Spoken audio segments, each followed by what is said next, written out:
Assalamualaikum warahmatullahi wabarakatuh. Jumpa lagi. Kali ini saya akan masak kolak labu atau bahasa Minangnya sanok labu ya. Dan bahan-bahannya antara lain adalah ini ada gula merah, ada daun pandan, gula merah satu biji lebih sedikit ya, dan juga tentu saja labu kuning. Dan ini ada juga santan kira-kira satu cawan setengah ya.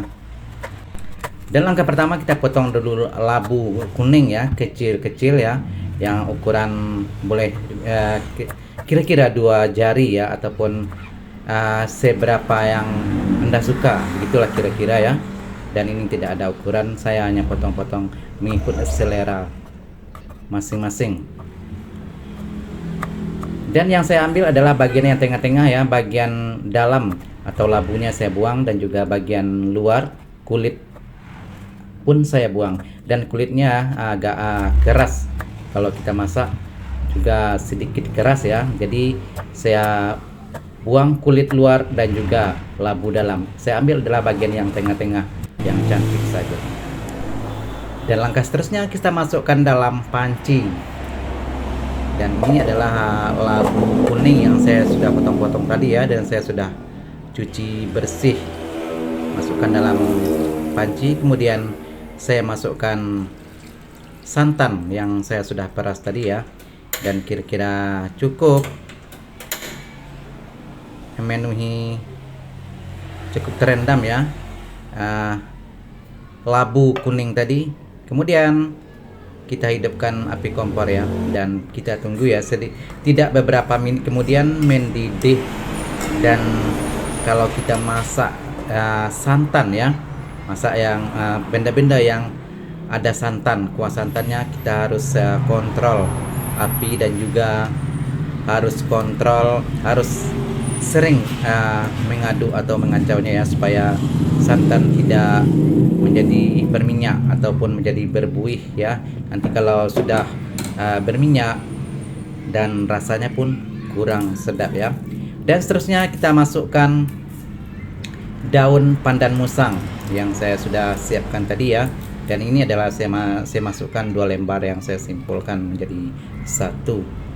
Kemudian kita terus kacau ya, beberapa menit kemudian ya, tidak lama, dan ini pun akan mendidih kembali.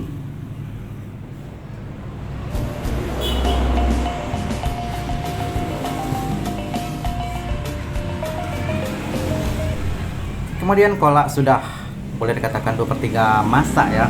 Saya kasih secubit garam, dan supaya rasanya lebih wow gitu ya, lebih mantap tuh. Hanya sedikit ya, secubit saja, supaya rasanya ada masin, ada manisnya nanti ya. Dan orang tua-tua bilang ya, kalau kita kasih garam dan manisnya akan lebih kerasa gitu. Nah, kita tunggu beberapa menit ya, dan selalu juga kita kacau ataupun kita aduk ya, supaya minyak tidak pecah ataupun tidak berminyak seperti yang saya sebutkan tadi, sampai betul-betul masak. Dan kemudian kita akan matikan api kompor. Nah, itu petanda kita pun sudah selesai masak.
Nah, saya sudah matikan api kompor, dan inilah penampakan kolak pisang, ataupun lebih tepatnya ya, sanok pisang yang saya masak tadi.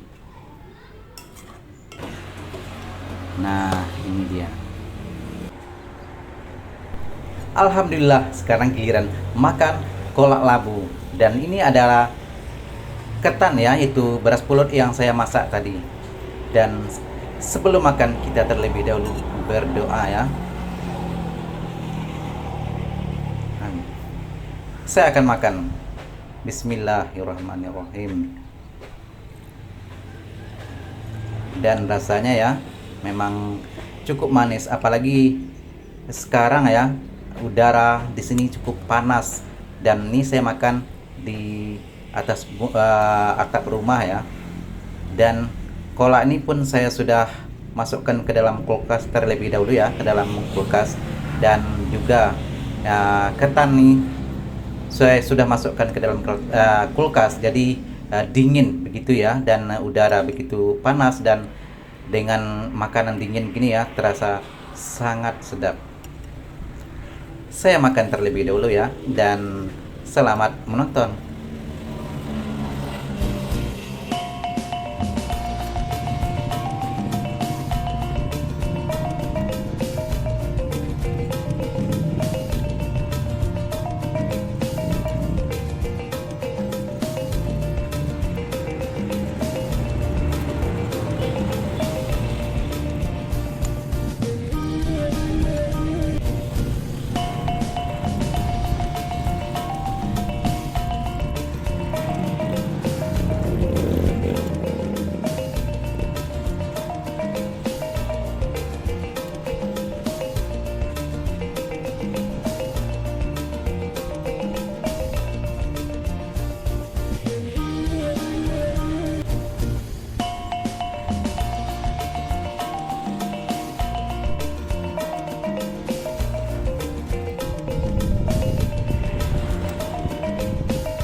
Alhamdulillah akhirnya pun habis ya, satu mangkuk kolak labu dan juga satu piring ketan.